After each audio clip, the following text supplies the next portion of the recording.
Actually, hanggang kaya tinatanong ko bakit kailangan mawala tayo sa mundo? Bakit hindi na lang mag-stay? Diba? Pero, walang permanent.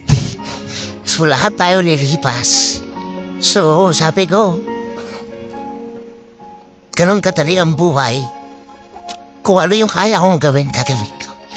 Kasi, gusto ko mawala man ako sa mundo yung legacy na mahiwan ko. Mahiwan ko sa pamilya ko. Sila pakikinabang nun kung ano yung mga nagagawa ko. Gusto ko mag-stay ng maganda.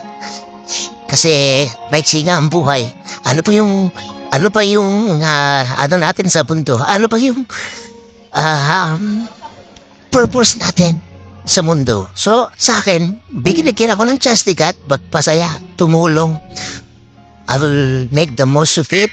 And sa pagiging tatay naman, kakahiya naman ginagalingan ko sa ibang bagay.